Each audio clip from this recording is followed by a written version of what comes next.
Bonsoir à toutes et à tous. Merci d'être au rendez-vous de l'actualité sur Esaü TV. Voici les titres du journal. 13 enseignants contractuels de l'État seront poursuivis et radiés de la fonction publique. C'est l'une des décisions phares issues du Conseil des ministres tenu hier. Herman Kekere, consultant politique public, nous livre sa perception des microcrédits au Bénin dans ce journal. La 8e édition du géant festival des grillades Cotonou Barbecue a démarré hier sur l'esplanade du stade Mathieu Kérékou.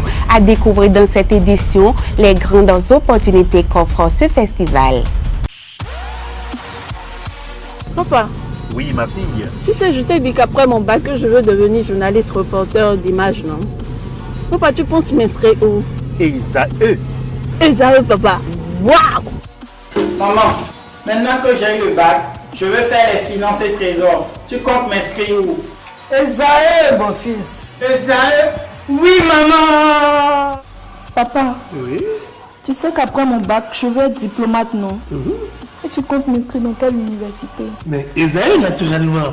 Esaü? À Esaü, vous êtes bien formé dans les filières comme administration du travail et de la sécurité sociale, administration générale et territoriale, administration des impôts, gestion des marchés publics, planification et développement local, droit et sciences politiques, sciences économiques et de gestion. Esaü, c'est aussi sa télé numérique Esaü TV et son journal L'Informateur. Esaü, c'est à Bedjromede, 3e rue après le carrefour 16 ampoules allant à Jericho. Numéro de téléphone 98 98 14 00 96 80 55 11 90 93 65 21. Esaü, l'excellence a un nom. La séance hebdomadaire du Conseil des ministres s'est tenue ce mercredi 26 juillet 2017 sous la présidence effective du président Patrice Talon. À l'issue de ce conclave gouvernemental hebdomadaire, 3 grandes décisions importantes sont à retenir. Ainsi, le Conseil a décidé de radier de la fonction publique des 13 agents contractuels de l'État qui sont détenteurs de faux diplômes selon les enquêtes menées. Outre cela, dans le but d'optimiser les relations entre l'État et les organisations estudiantines, le Conseil des ministres a adopté un décret définissant les conditions de collaboration des organisations estudiantines avec l'État et les administrations universitaires. Pour finir, la séance a adopté le rapport de la commission technique chargée de proposer des réformes dans le secteur de la santé et décide de mettre en place un comité technique de mise en œuvre des dites réformes. Lors d'une de ces récentes causeries effectuées avec le creuset d'échange virtuel Info Collecté, Herman Kekere, consultant en politique publique, a démontré que les microcrédits ne sont pas faits pour les pays comme le Bénin. Il va loin en affirmant que les microcrédits n'ont jamais développé un pays. On l'écoute pour plus d'explications. Actuellement au Bénin, on distribue, je crois, 50 000 francs aux femmes les plus démunies pour leur demander de faire un commerce. Est-ce qu'on est fier de continuer à vendre les beignets au bord de la rue? C'est ça le renforcement du capital humain? Moi, en y réfléchissant, je suis allé chercher le modèle brésilien. Qu'a fait Lula quand il a pris le pouvoir? Il a voulu faire les microfinances. Mais les techniciens lui ont dit, le pays dans lequel on a inventé les microfinances n'est jamais sorti de la pauvreté, c'est le Bangladesh. Ils sont plus pauvres que le Bénin. C'est vrai, ce n'est pas... La microfinance n'a jamais développé une économie. Un pays, citez-moi un seul pays qui a eu une population qui est sortie de la misère grâce aux microfinances. Non. Parce qu'une femme à qui on remet 50 000 francs, honnêtement, au bout de combien d'années il aura de quoi subvenir aux besoins d'un enfant qui est au collège? C'est les baigner au bord de la mer, la bouillie là. La solution, ce que moi personnellement je propose, tiré du modèle brésilien, c'est que les parents sont responsabilisés par rapport à la scolarisation des enfants. La loi leur impose de maintenir dans un système de formation. Ça peut être l'école pas, normale. Ça peut être une formation professionnelle. En tout cas, jusqu'à l'âge de 17 ans, tu es à l'école. On ne veut pas savoir là où tu es. Mais très tôt, les gens ont compris que pourquoi les enfants quittaient l'école? Parce que les parents n'ont pas les moyens de subvenir aux besoins de l'enfant. Et quand c'est comme ça, le président Lula, il dit les parents auront une subvention mensuelle de l'équivalent de $100. 100 ou $80, si je me souviens. C'est un 80 ou $100 par mois. Gratuitement. C'est-à-dire, si tu inscris ton enfant à l'école, ton enfant qui a moins de 18 ans à l'école, tu as une subvention de $100 par mois. Bingo. Mais ce n'est pas bingo. Ce n'est pas un cadeau. Ce n'est pas un prêt non plus. Si l'enfant, pour une raison qu'on ne veut pas savoir, sort du système éducatif, tu paies la subvention. Première chose. C'est-à-dire, si le système, la base de données dit cet enfant n'est pas revenu à la rentrée, ok? C'est coupé. Tu n'as plus les $100. Le géant festival dénommé Cotonou Barbecue a démarré officiellement hier au stade Mathieu Kérékou. Ce festival qui prendra fin le 1er août prochain offre au public des mets très diversifiés, des concerts en live avec une entrée libre et gratuite. Rappelons que cette initiative en est à sa 8e édition. Reportage. Du 26 juillet au 1er août prochain, le stade de l'Amitié Générale Mathieu Kérékou abrite un géant festival dénommé Cotonou Barbecue, dont l'entrée sera libre et gratuite. Un grand événement qui offre au public fan des festivités du genre 24 variétés de grillades, un concours de meilleurs grilladiers, des boissons notamment celles de la Sobebra à un prix promotionnel, des spectacles inédits et de nombreux lots à gagner, en croient les organisateurs. Cette année, le festival est très riche. On a des nouveautés en matière de grillades. Comme par exemple la dibuterie de poisson. Nous avons aussi le kédjenou de porc, la délégation qui nous vient de Côte d'Ivoire. Et nous avons aussi une délégation ivoirienne qui vient nous proposer du poulet tchoukouya. Nous avons plein de restaurants, nous avons au total 24 restaurants, la liste elle est longue. En matière de sécurité sanitaire, nous avons vraiment pris nos dispositions en ce sens où nous avons organisé plusieurs séances de travail avec les restaurants au préalable. Plusieurs partenaires et sponsors appuient et accompagnent l'événement pour lui donner une visibilité de haute portée. Ainsi, à la conférence de presse, EcoBank Mobile, MTN et Duciel Sarl sont entre autres les partenaires qui étaient présents et ont exposé aux professionnels des médias les offres qui seront les leurs à travers leurs stands respectifs qui seront implantés au stade pour la circonstance. Et grâce à leur participation, Cotonou Barbecue offre d'importants lots, dont des appareils téléphoniques et électroménagers, mais aussi et surtout des voyages toutes charges comprises à l'étranger. Nous avons deux types de réservations de tables qui sont matérialisées par ces deux tickets-là. Il y a une réservation de 10 000 et une réservation de 25 000 pour permettre aux gens qui veulent être traités de façon un peu privilégiée, qui ne veulent pas rentrer dans les tracasseries, de pouvoir réserver des tables et se faire attendre et se faire mieux servir aussi. Avec ce ticket que nous appelons le ticket bouffe, il coûte 2000 francs. Le festivalier l'achète, il vient sur le festival, on lui sert un plat complet de grillades, normalement qu'il devrait payer peut-être à 2000 ou à 2500. On lui sert un plat complet de grillades, on lui offre une boisson dessus et on lui offre tout l'accès au jeu, tombola et tout ce qui suit aussi. Les organisateurs à travers ce festival comptent immortaliser cette édition 2017 de Cotonou Barbecue afin qu'elle reste gravée dans la mémoire collective des populations de Cotonou et environ. Ils invitent à cet effet le public à effectuer massivement le déplacement pour savourer le meilleur de la cuisine béninoise. Pour acquérir plus de connaissances dans divers domaines, nombreux sont les étudiants béninois qui s'adonnent aux activités para-académiques. Une équipe de la rédaction a sillonné les coins et recoins de l'université d'Abomey-Calavi pour nous expliquer les opportunités que ces activités offrent aux futurs cadres de notre pays. Reportage. Nous sommes à l'université d'Abomey-Calavi au Bénin, la plus grande université qui compte un nombre impressionnant d'apprenants venus de toutes les localités du Bénin. La plupart de ces étudiants s'adonnent au-delà de leurs études à des activités para-académiques. Le choix n'étant pas anodin pour ces locataires de ce haut lieu de savoir. C'est au cours de leur recrutement qu'un des aînés m'a rencontré.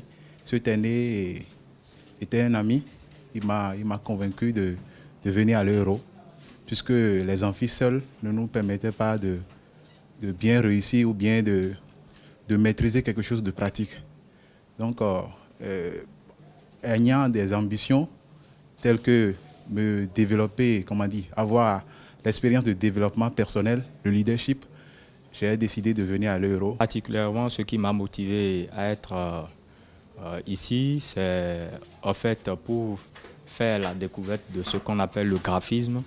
Parce qu'auparavant, j'entendais parler du graphisme, mais je ne savais pas quoi exactement on met dans le mot graphisme. Mais ici, à l'Euro, ça m'a permis d'avoir beaucoup de choses et beaucoup de connaissances en graphisme. Je suis inscrite à Radio Univers pour l'information parce que, en tout cas chez moi, c'est une passion d'ailleurs. J'ai envisagé ça depuis le bas âge. Vous comprenez, donc c'était ça. Pour ces étudiants qui mènent des formations para-académiques dans les institutions assermentées de la maison, cette formation offre des avantages inouïs qui ne sauraient acquérir uniquement avec la formation académique. La formation para-académique prépare l'étudiant à réussir dans la vie et à réussir sa vie. On s'inscrit à l'EACE. S'il choisit par exemple la coiffure, et il aura suivi des formations.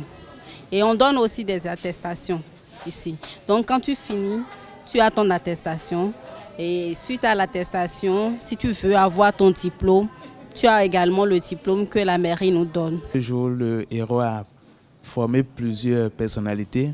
Nous avons aujourd'hui Joseph Djogwenou, le président de l'ODEM Guy Constant Eroumi.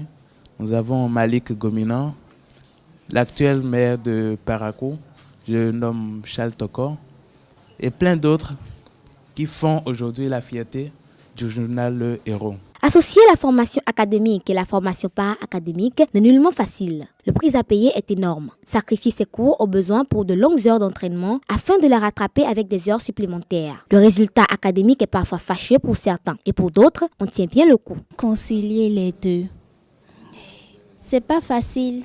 C'est pas facile, c'est difficile, il y a des temps. C'est-à-dire nous passons tout notre temps ici, du matin au soir, mais quand même, on a su gérer. Concilier études et formation professionnelle à l'université, c'est pas du tout la joie. Dans un monde où le problème de chômage devient de plus en plus un os dans la gorge de nos gouvernants, la formation para-académique semble être un tremplin parfait d'insertion dans la vie active. Des mois après l'opération dite de libération des espaces publics à Cotonou, les commerçants et autres usagers du grand marché international de friperie Missebo se plaignent de la baisse considérable de leur chiffre d'affaires à divers niveaux. Ils déclarent pour la plupart que cette situation découle de l'interdiction de circulation des motos dans ce marché. Reportage. Vendeurs ambulants, propriétaires de boutiques et même clients se plaignent tous de la mévente qui prend de plus en plus d'ampleur dans le marché de Missebo. D'après eux, cette mévente serait due à l'interdiction de circulation des engins motocyclistes au sein du marché par l'État. Depuis qu'il y avait interdiction des motos sur la voie, on dirait qu'il y a une mévente totale qui s'est installée dans le marché. Je vous jure que avant qu'il ne sonne 10 heures jusqu'à midi, on vend massivement.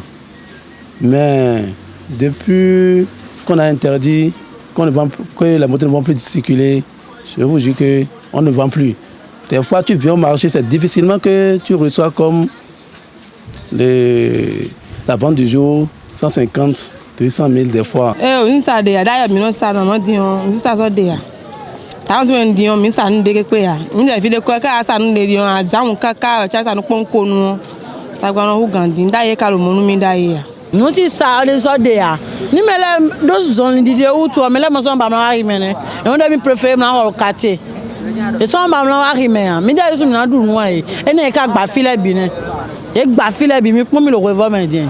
Cette décision prise par le gouvernement béninois dans le souci de réduire les cas de crimes de cambriolage dans les marchés ne satisfait toujours pas certains usagers du marché de Missebo. Ils pensent que cette décision constitue un blocage pour les personnes âgées qui y font leurs achats. Quelque part, c'est un peu gênant parce que d'habitude, il y a des malades qui viennent et puis c'est les motos qui les amènent juste là où ils vont. Mais aujourd'hui, c'est difficile pour traverser et juste pour aller là-bas. Bon, ça nous embête un peu quelque part. Que ça soit avec les motos, mais ça, les motos, le vol ne va pas changer. Le vol a toujours persisté. Mais avec la moto, selon moi, le tas devait laisser les motos circuler. Mais dès le moment de boire feuilleton et d'autres problèmes, il y a aussi voyage. Clients de nous arriver bonando bien riomé. Wa jotole no bloqué la lidi. alioji don bono nde na sa ni 2000 non do disons ni bi wa rio me o non sa ni 4000 mais on so si non wa rio me bo mi de su de la rio me mi na sa non fa passer o dam lopo e jai do me de e arriver bono disons ni o e jai mais autorité le ni e commande mi do alonu ni e lo ko ameme non be parents eton le lo keke dimlo wa bon mi de into ville autorité le sont normalement et des et non sont fourni et do keke we ama non ko mi tume e mi do me o e des ka on le voze keke bon mi ka bon mi meto ville mi de gbeto a bon autorité le de non ze keke mon rali e ni o e mi mamba e ni gbonu keke ni obi ahime.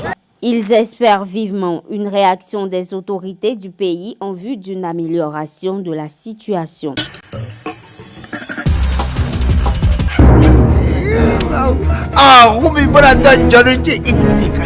Suspense.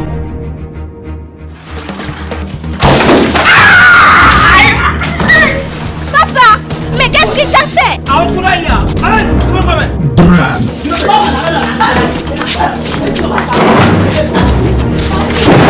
Action, humour, tout ceci est au rendez-vous dans ce nouveau film. La cour de bazar, la cour de bazar. Bazar, tu vas laisser nous 5 secondes, moi. J'habite pas tout. Ils sont pour aller faire. Mais toi, tu mélanges tout sur la même cour. Ceci n'est rien d'autre que le retour sur la scène de Oncle Bazar avec son ciné-club OB Productions. Et cette fois-ci en version DVD. Je vous dis bien en version DVD.